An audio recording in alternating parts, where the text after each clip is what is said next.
Bonjour à toutes et à tous. Merci d'être venus aujourd'hui assister à cette présentation pour la restitution de ce travail de thèse. Je remercie particulièrement les membres du jury d'avoir accepté d'évaluer ce travail, un travail qui a porté sur l'évolution de la durabilité du drainage agricole français sous contrainte de changement climatique. Donc, travail qui est cofinancé par l'Institut de convergence Sealand, qui traite de l'évolution du cycle du carbone sous changement climatique, et par le Centre INRAE. Donc, tout d'abord, un petit peu de mise en contexte donc sur l'état de l'art dans la littérature concernant l'impact du changement climatique sur le drainage agricole, en rappelant initialement ce qu'on désigne par l'expression changement climatique. Donc, dans ces différents rapports, le changement climatique, donc dans les différents rapports du GIEC, le changement climatique est défini comme une variation du climat induite par des facteurs naturels ou anthropiques, donc issus de l'activité humaine, entre un climat de référence, souvent historique dans la littérature, et un climat étudié, souvent sur un climat futur projeté. Donc notamment, ce qui nous intéresse particulièrement dans ce cas-là, changement climatique au cours du XXIe siècle, d'ici à l'horizon 2100 sur la métropole française. Donc cette variation du climat peut engendrer plusieurs conséquences, donc avec notamment une augmentation de la température moyenne, donc avec l'apparition de phénomènes extrêmes, et donc notamment des phénomènes du type qu'on a déjà pu observer en hiver dernier, donc avec un écart de température par rapport à la moyenne saisonnière assez conséquent sur l'ensemble de la métropole, atteignant jusqu'à plus 5 degrés Celsius sur certains territoires. Des modifications notamment sur le régime de précipitation. Si on raisonne en termes de volume de précipitation sur l'ensemble de l'année, on n'observe pas nécessairement une modification de ce volume. Par contre, on observe une augmentation du volume pendant la saison humide, corrélée à une diminution du volume de précipitation pendant la saison sèche. Et notamment, ce qui peut induire à l'apparition de phénomènes extrêmes du type qu'on a pu observer cette année sur les bassins de l'Aude et de l'Hérault, en mars 2022.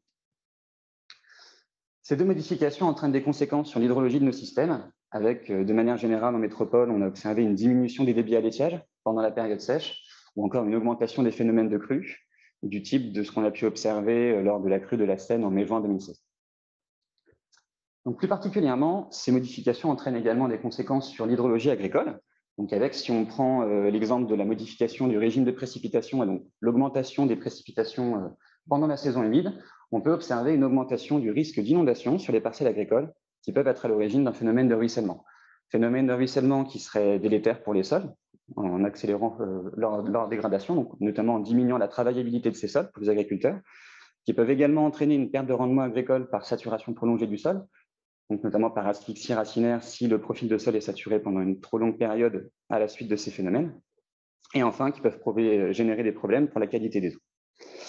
Enfin, ces phénomènes sont particulièrement amplifiés sur des parcelles qui sont déjà vulnérables. On parle ici de parcelles hydromorphes, c'est-à-dire qu'elles présentent une couche imperméable à faible profondeur, et donc qui entraîne la formation d'une nappe perchée temporaire qui empêche l'infiltration profonde dans notre profil de sol, et c'est sur ce type de sol qu'intervient le drainage agricole.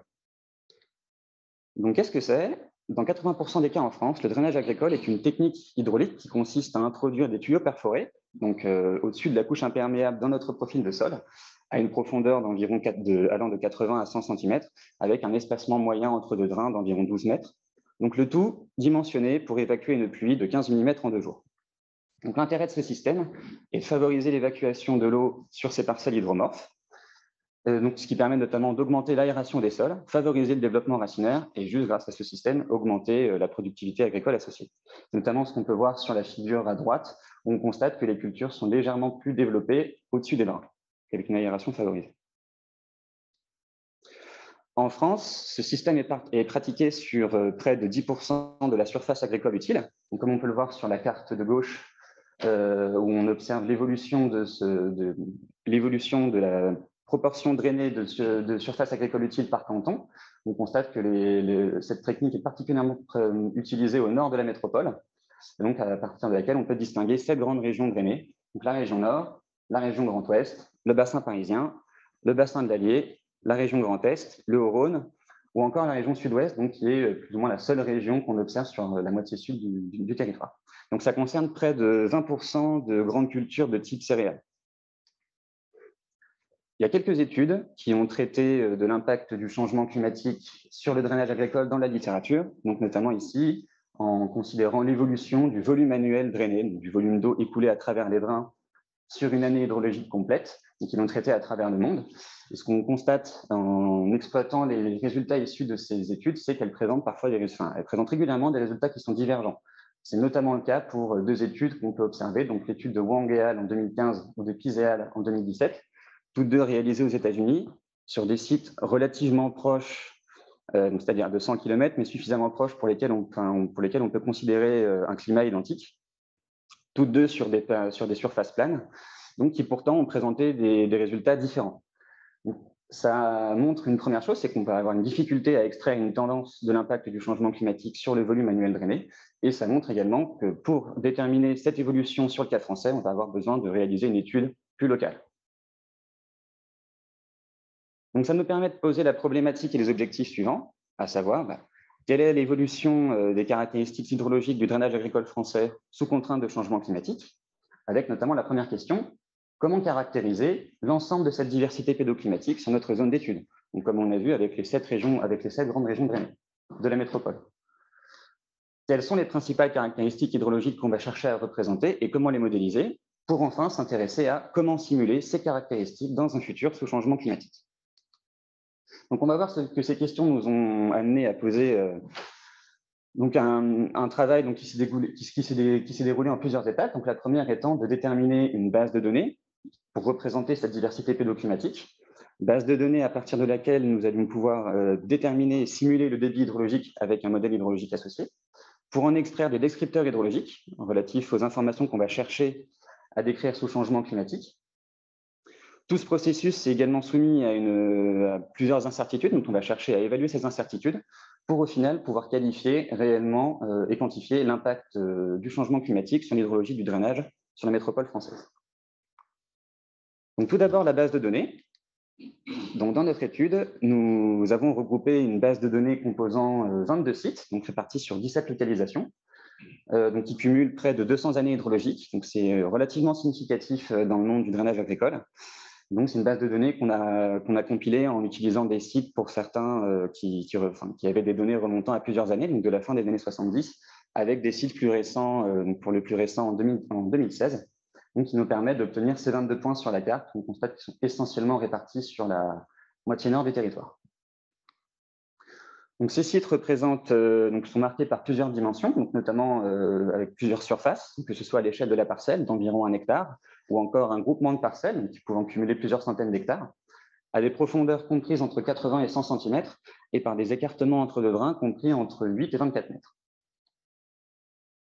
Pour quantifier et donc pour pouvoir extraire des tendances quant à l'impact du changement climatique sur l'hydrologie du drainage, on a choisi de classer ces sites selon la texture générale de leur sol. Donc, comme on peut le voir sur la carte, 4 sols à texture argileuse, 15 sols limoneux et 3 sols à texture limoneux-argileuse.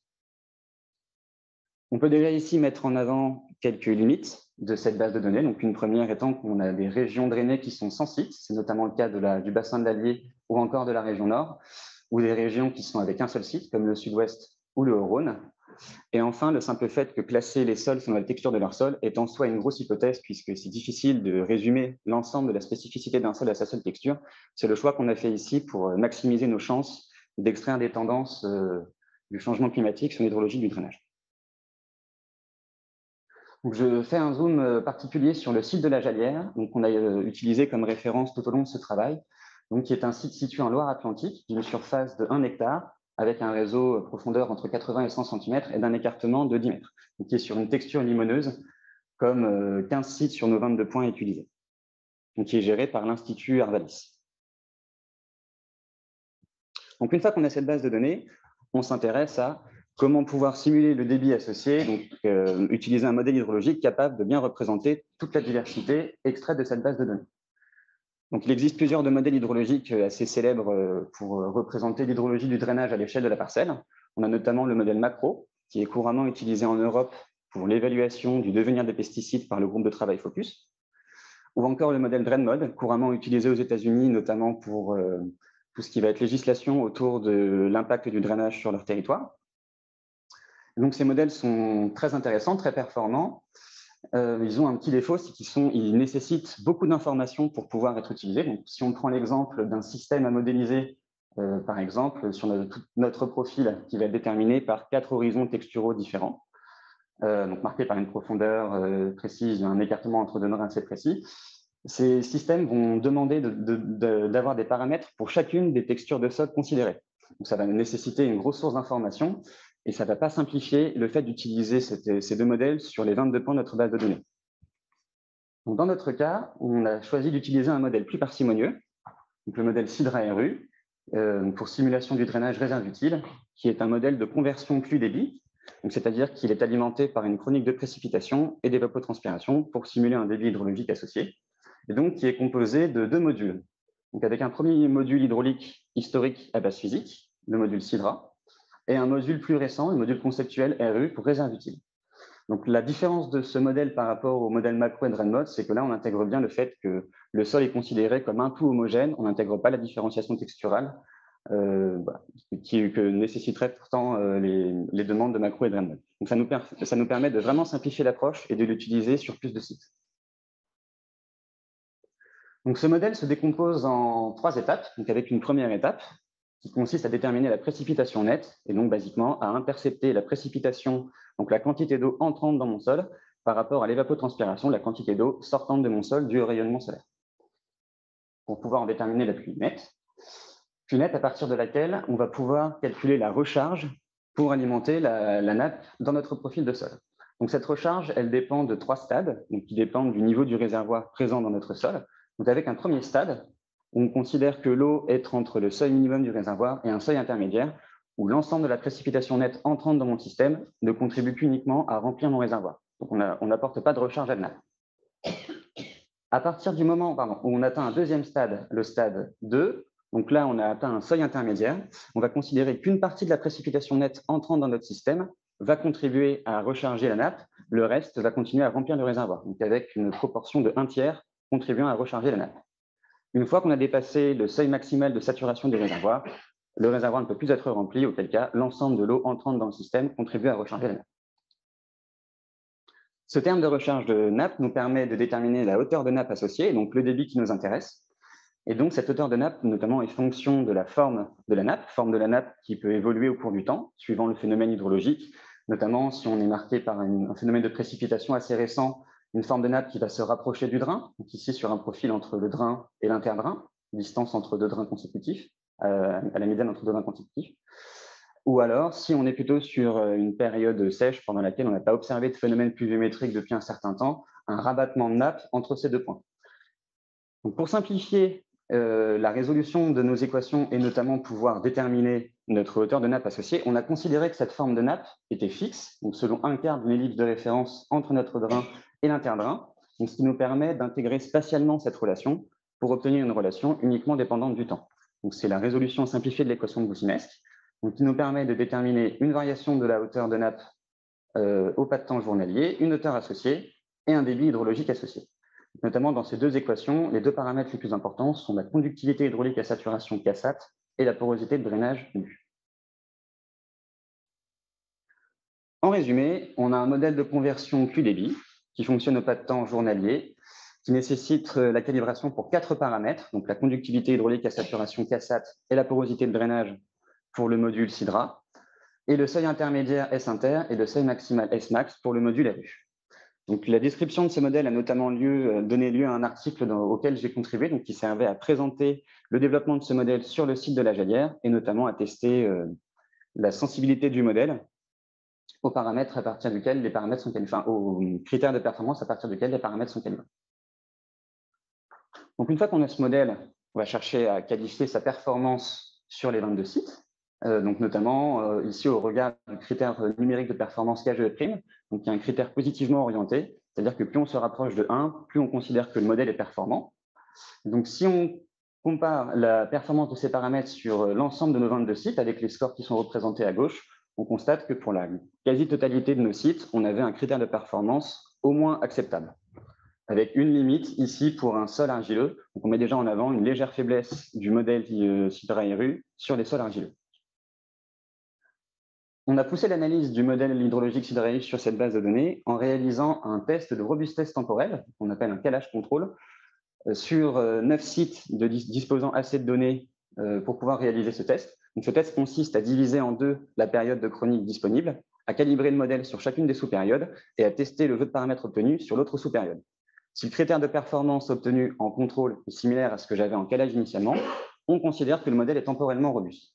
Donc on constate ici, en comparant les KGE' en calage par rapport aux KGE' en contrôle, qui suivent relativement tous la droite d'équation Y égale X, donc avec quand même un léger écart pour les sols argileux, donc qui montre une robustesse temporelle un peu plus faible que les autres sols. Globalement, pour nos sols limoneux, qui représentaient la majorité de notre base de données, le modèle a prouvé qu'il était temporellement robuste. Donc, cette recherche a donné lieu à une publication pour notamment présenter la base de données et l'évaluation du modèle CIDRA-RU sur cette base de données. Donc, une fois qu'on a le comment simuler nos modèles, notre débit hydrologique sous changement climatique, on va chercher à comment caractériser ce débit, notamment au moyen de descripteurs hydrologiques sous changement climatique. Donc, pour extraire ces descripteurs, on s'est basé sur un hydrogramme moyen du débit, c'est-à-dire l'évolution en fonction du temps d'un débit observé, comme on peut le voir sur une année hydrologique moyenne, comprise dans notre cas entre le 1er août et le 31 juillet suivant. On constate qu'on a plusieurs informations à dégager de cet hydrogramme, avec une première information concernant à quelle date ont démarré mes premiers écoulements, quelle est la date de démarrage de ma saison de drainage. On peut aussi s'intéresser à quelle est la date de fin de la saison de drainage, et donc extraire entre cette date de démarrage et la date de fin une durée de la saison de drainage. Donc ici, 2 descripteurs qu'on va utiliser par la suite. On s'intéresse également au volume d'eau drainé, que ce soit la quantité d'eau drainée sur une année hydrologique complète, ou encore saisonnière, en divisant notre année hydrologique en une saison sèche et une saison humide. On s'est également intéressé à la classification des débits, donc qui sont marqués par différents comportements. Lorsqu'on a un débit qui est nul tout au long de l'année, lorsqu'on va observer les premiers écoulements, on considère que le débit est en période de recharge. Lorsqu'on est à un moment où on est plutôt marqué par des forts débits, et enfin vers la fin de l'année hydrologique pour des phénomènes, plus sur des phénomènes de récession. On s'est également intéressé à la dynamique des crues à l'échelle de la parcelle sur notre hydrogramme, et donc notamment à quantifier le nombre de pics de crues qu'on va observer sur notre hydrogramme pour en extraire le nombre annuel moyen de crues, la durée cumulée pendant laquelle on est en crue sur une année hydrologique complète, et enfin la moyenne des pics de crues associés à ces événements. Donc au total, on a déterminé 6 familles pour 17 descripteurs associés, donc avec la temporalité de la saison de drainage que je vous ai présentée précédemment, date de démarrage et durée de la saison de drainage, la durée aux états extrêmes du réservoir, que je ne vous ai pas présenté ici, mais qui consiste à compter en nombre de jours par an le temps pendant lequel mon réservoir sol a été complètement saturé, ou encore pendant lequel il a été considéré comme complètement désaturé. Le volume drainé, la dynamique temporelle des débits, donc qui relève de la classification des débits que je vous ai présenté, la famille concernant les phénomènes de crue à l'échelle de la parcelle, et enfin une famille que je ne vous ai pas présentée non plus qui permet de décrire la pérennité des réseaux de drainage, c'est-à-dire dans notre cas, l'efficacité des réseaux de drainage sous changement climatique a toujours effectué leur fonction, capable d'effectuer leur fonction. Donc ce développement de ces descripteurs a donné lieu à une publication donc, pour évaluer le développement de ces descripteurs sur le site de la Galière et notamment leur utilisation sous changement climatique. Et par la suite, j'utiliserai le volume drainé pendant la saison humide comme référence pour montrer le reste du travail, et notamment le volume drainé compris entre les mois d'octobre et les mois de mars.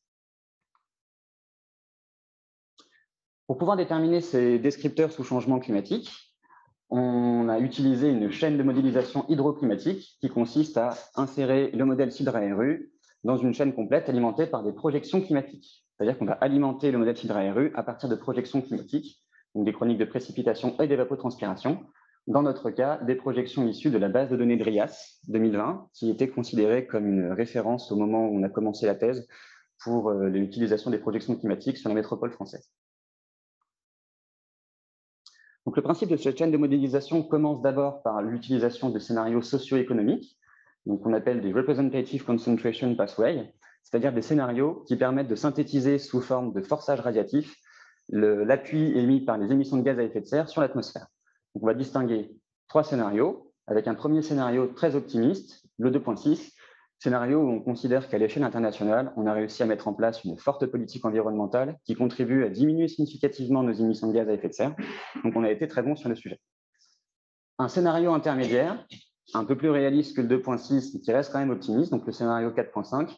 Et enfin, le scénario le plus pessimiste de notre étude, donc le scénario 8.5, on considère qu'aucune politique environnementale fiable a permis de significativement contribuer les émissions de gaz à effet de serre. Ces scénarios RCP sont utilisés pour forcer des modèles de circulation généraux qui fonctionnent à l'échelle du globe, ou qui sont des modèles qui permettent d'obtenir des projections journalières de précipitations et d'évapotranspiration de température dans notre cas, qu'on convertira après en évapotranspiration, donc sur des chroniques allant de 1960 à 2100. Dans notre cas, l'inconvénient de ces modèles est qu'ils fournissent ces projections à des miles qui sont assez grossières, donc qui les rendent inexploitables en l'état à l'échelle locale. Donc, on avait dans notre étude 6 GCM, on a couplé avec des RCM, donc des modèles climatiques régionaux, qui permettent de désagréger spatialement l'information extraite des GCM. Donc, notamment, les projections extraites des couples GCM-RCM sont couplées à des processus de correction de biais, donc en fonction d'une chronique de précipitation, par exemple, sur une période historique, pour pouvoir corriger les précipitations projetées. Et donc, à l'issue de tout ce processus, on obtient un produit d'une résolution, donc sur une maille d'une résolution de 8 km de côté, donc de 64 km², ce qui est quand même conséquent par rapport à notre échelle de travail, donc qui est plutôt de l'ordre de l'hectare, mais qui reste le produit le plus fin qu'on a pu obtenir au moment où on a démarré cette thèse. Et donc, on a utilisé 9 RCM différents, donc couplés avec nos 6 GCM. À savoir ici qu'on n'a pas utilisé l'ensemble des couples GCM-RCM à notre disposition, notamment en raison des temps de calcul qui rendent difficile le couplage. Et donc, on avait à notre disposition 12 couples GCM-RCM. Donc, une fois qu'on a ces projections climatiques de précipitation et d'évapotranspiration, on peut directement les insérer dans le modèle hydrologique CIDRA-RU pour pouvoir en extraire les descripteurs hydrologiques associés. Donc, sur le principe, cette chaîne de modélisation est très bien. Par contre, on constate qu'elle est quand même décomposée en plusieurs étapes qui peuvent chacune contribuer à l'incertitude sur nos indicateurs. Donc, on va chercher à évaluer cette incertitude. Incertitude qui peut avoir comme source le simple fait qu'on fait de la modélisation, donc par défaut, c'est imparfait.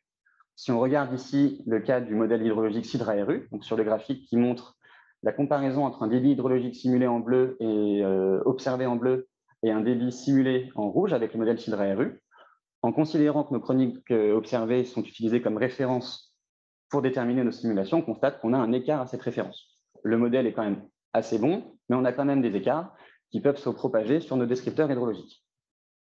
Le problème est similaire avec plutôt les composantes climatiques de la chaîne de modélisation, que ce soit les RCP, les GCM ou les RCM. Les sources d'incertitude peuvent aussi venir du fait qu'on utilise des modèles pour alimenter d'autres modèles, donc notamment les projections de précipitation et d'évapotranspiration marquées par des incertitudes pour alimenter le modèle hydrologique CIDRA-RU, marqué par sa propre erreur sur les simulations, qui vont se propager sur nos descripteurs hydrologiques. À noter ici qu'il n'y a pas forcément phénomène d'amplification de somme entre les incertitudes des projections et l'erreur sur l'hydrologie. On peut avoir des phénomènes de compensation, des phénomènes de seuil qui rendent difficile l'évaluation des incertitudes et notamment mettre en avant le réel besoin de quantifier et d'estimer cette incertitude sur nos descripteurs hydrologiques. Donc pour ce faire, on a utilisé le principe de décomposition de la variance, donc avec la méthode Calypso, qui consiste à regarder la variance d'un de nos descripteurs hydrologiques, donc on va considérer de variance totale, et à voir si on ne peut pas décomposer cette variance attribuable à chacune des composantes de la chaîne hydroclimatique.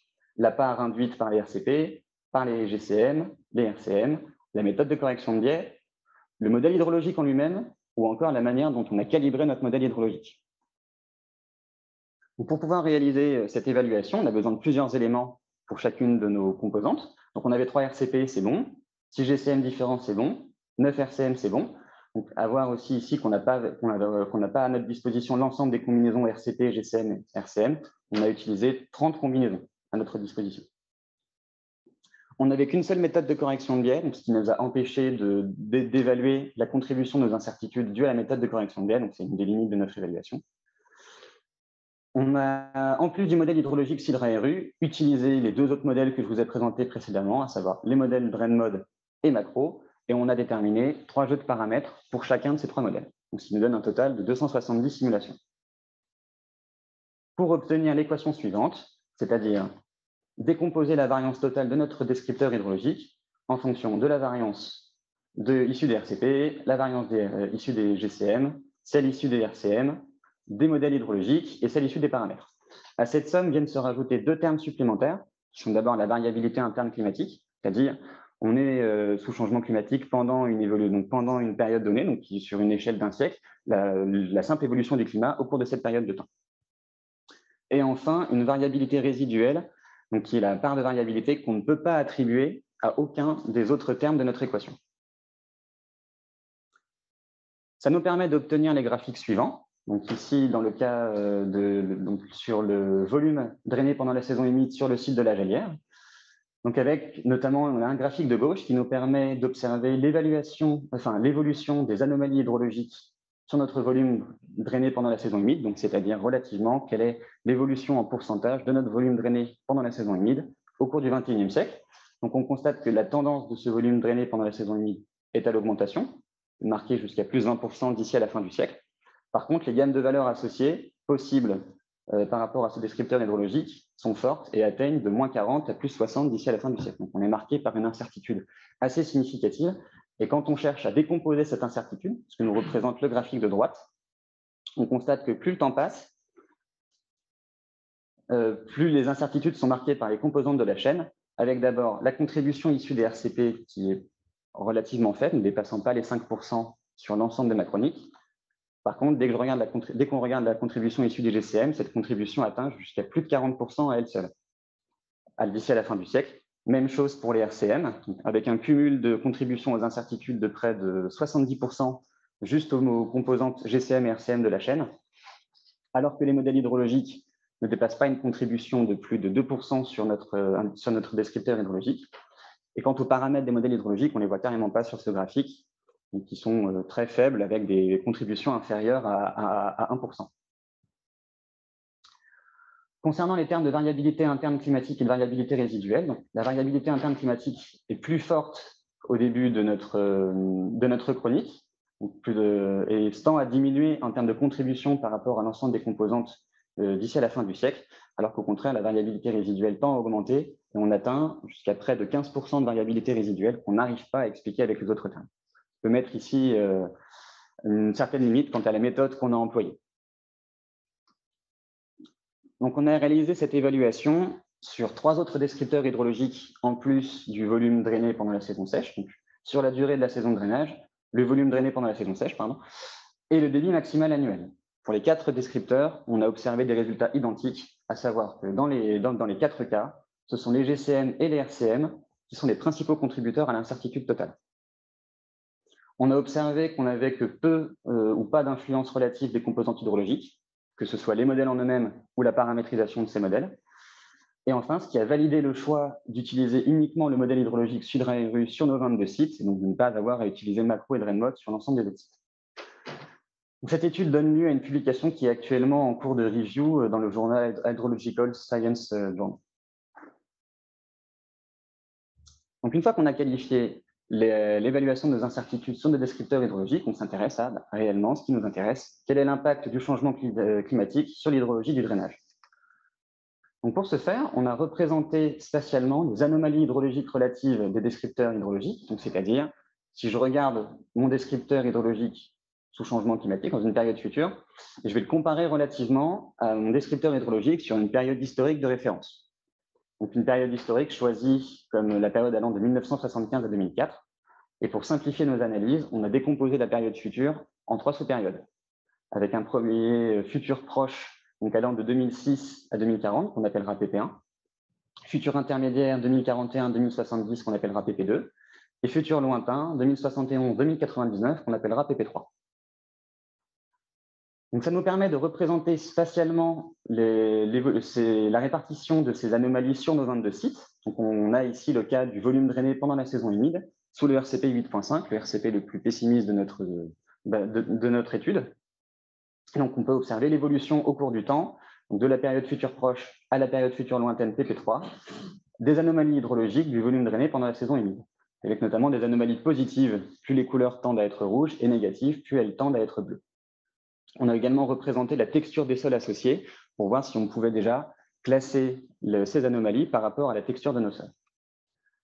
On constate qu'on a d'abord un gradient orienté à mesure que le temps passe et se rapproche de 2100. Donc, plus on passe d'un futur proche à un futur lointain, plus les anomalies sont marquées. Et en général, sur les 22 sites, tendent à l'augmentation. On constate qu'on a également une différenciation nord-sud, où plus les sites sont au nord, plus ils montrent une anomalie positive du volume drainé pendant la saison humide, ce qui n'est pas le cas pour le coup pour le seul point qu'on a sur la partie sud du territoire, qui montre plutôt des anomalies négatives d'ici à la fin du siècle. Donc avec une tendance générale à l'augmentation allant de plus 25 à plus 50% pour ce couple, PP3 sous le RCP 8.5, qui correspond à une augmentation de près de 30 mm en 6 mois sur les 130 de la valeur historique. Une autre information dégagée de ce graphique est qu'on ne peut pas ici extraire une information relative à la texture du sol pour caractériser nos anomalies hydrologiques. Il n'y a pas de tendance qui se dégage suivant si mon sol il est argileux ou limoneux. Donc pour expliquer ces anomalies, on va chercher à voir comment est-ce qu'on peut les relier à des variables explicatives, donc notamment à des variables explicatives descriptives de nos sites d'études, donc notamment relatives à la texture du sol, au climat ou à la région drainée associée à notre site d'étude, aux paramètres calibrés du modèle SIDRA-RU, donc la conductivité hydraulique à saturation, la porosité de drainage ou le seuil maximal du réservoir SMAX, ou encore aux valeurs de dimensionnement des réseaux drainés, à savoir l'écartement et la profondeur des drains.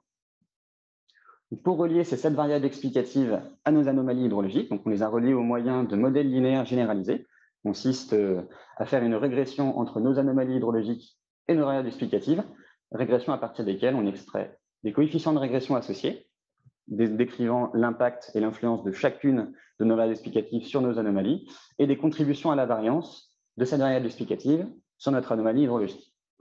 Donc, on a considéré que nos relations issues des GLM étaient fiables si on obtenait des R carrés de régression associés supérieurs à 0,5 et une p-value du test de student associé inférieure à 5%. On a réalisé cette analyse pour chacun des RCP et chacune des 3 sous-périodes futures étudiées, donc pour les 9 possibilités. Ce qu'on constate dans nos résultats, c'est qu'on a observé, donc dans le cadre du volume drainé pendant la saison humide, que peu de variables explicatives montraient une influence significative sur les anomalies hydrologiques. On avait notamment le climat qui s'est démarqué comme seule variable présente sur l'ensemble des couples RCP période future, avec des contributions à la variance allant de 13 à 60%. La porosité de drainage aussi a également montré une contribution à la variance de 32 à 44%, mais c'est tout. Ce qui sort de ces analyses, c'est qu'on a besoin d'informations supplémentaires pour décrire nos sites, pour pouvoir mieux généraliser nos tendances futures sous changement climatique. Parce que pour l'instant, on n'a pas assez d'informations pour pouvoir attribuer les spécificités de chaque site à nos anomalies hydrologiques. Donc, en termes de résultats, ça nous permet d'obtenir une évolution de descripteurs hydrologiques pour chacune de nos familles, avec notamment sur la temporalité de la saison de drainage. Donc, si on regarde une évolution de la date de démarrage, donc en considérant le RCP 8.5 au cours du temps, on constate que cette date de démarrage tend légèrement à diminuer, mais assez faiblement par rapport à ce qu'on a sur la période historique. Même chose pour la durée de la saison de drainage, et qu'ici, la temporalité en elle-même de la saison de drainage ne semble pas changer sous changement climatique. Par contre, quand on regarde la durée aux états extrêmes du réservoir, donc la durée à saturation ou à désaturation du réservoir, on constate que la durée à saturation n'évolue pas trop. Par contre, la durée à désaturation augmente, donc de 3 jours sur la référence historique jusqu'à plus de 18 jours d'ici à l'horizon 2021. Une augmentation de près de 500% pour certains sites. Sur le volume drainé, on observe une faible évolution sur le volume drainé pendant la saison sèche, marquée par une légère diminution d'ici à la fin du siècle, mais ça reste assez faible. Par contre, une augmentation marquée du volume drainé pendant la saison humide, donc jusqu'à plus 24 mm qu'on présentait précédemment par rapport aux 130 historiques. Sur la famille relative au phénomène de crue, on n'a pas remarqué de changement sur le nombre annuel de crues, qui reste toujours proche de 8 événements par an, ni sur la durée cumulée pendant laquelle on est en crue. Par contre, on a constaté que nos crues étaient plus fortes, avec une moyenne des pics de crues qui tendait à l'augmentation d'ici à la fin du siècle. C'est-à-dire que sur une temporalité identique, on va observer des phénomènes qui vont être plus forts, associés notamment avec l'augmentation du volume drainé, pendant la saison humide particulièrement. Donc, si on fait une synthèse de tous ces résultats, on a constaté qu'on avait un gradient orienté sur la période future, également constaté qu'on avait un gradient orienté selon la sévérité du RCP. Plus le RCP est pessimiste, plus mes anomalies sont importantes. Donc, ce qui nous permet de notamment mettre en avant l'intensification du caractère saisonnier du drainage agricole, avec une augmentation des écoulements pendant la saison humide, potentielle augmentation du risque de ruissellement de surface et de diminution de la portance du sol, ce qui serait défavorable à la travaillabilité du sol, une légère diminution des écoulements pendant la saison sèche, donc symptomatique d'une diminution de la ressource en eau pour les cultures sur cette période, donc avec une intensification du stress hydrique. Lorsqu'on a cherché à classer ces anomalies, on a constaté qu'on n'avait que peu d'influence des descripteurs de sol choisis pour représenter nos 22 sites. La seule variable qui sortait vraiment dans la plupart des cas était le climat et notamment la précipitation, donc avec une analyse supplémentaire que je n'ai pas présentée ici, mais qui mettait en avant que la précipitation était le principal contributeur à nos anomalies hydrologiques.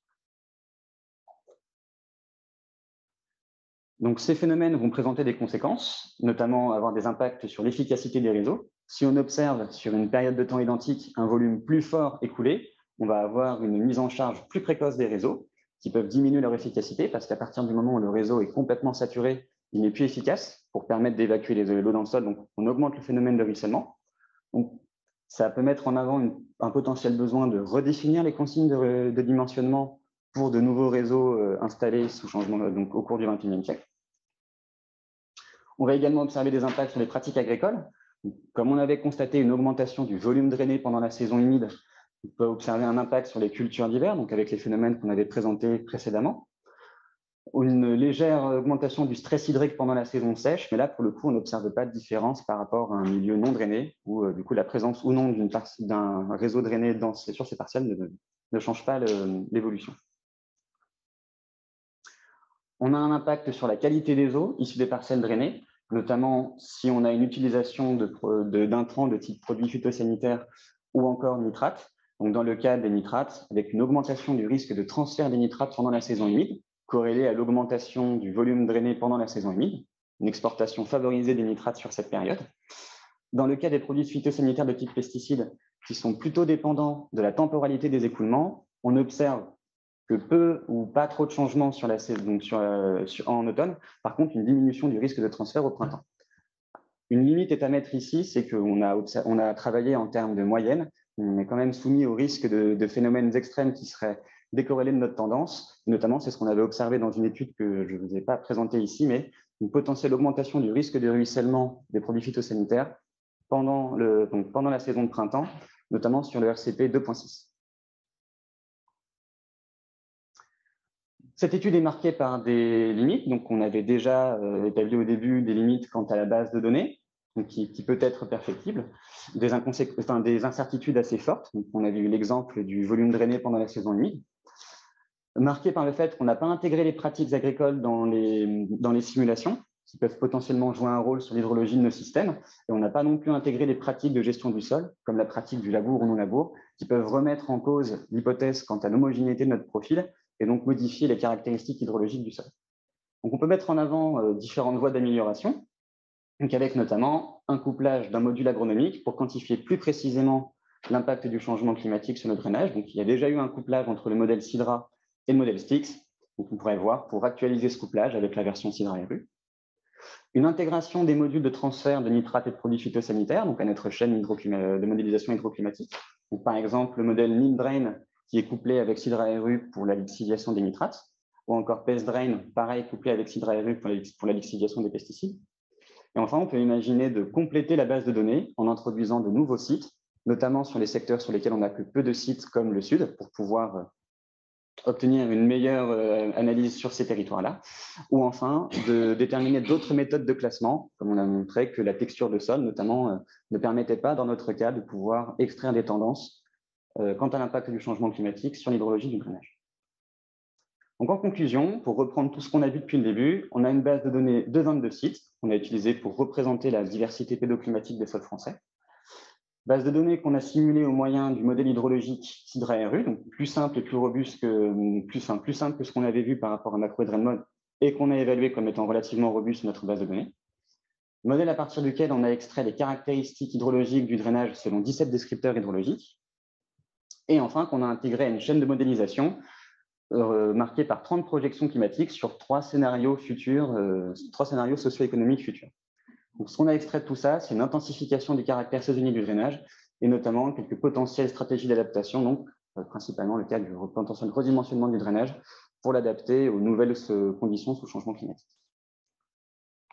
Merci de votre attention.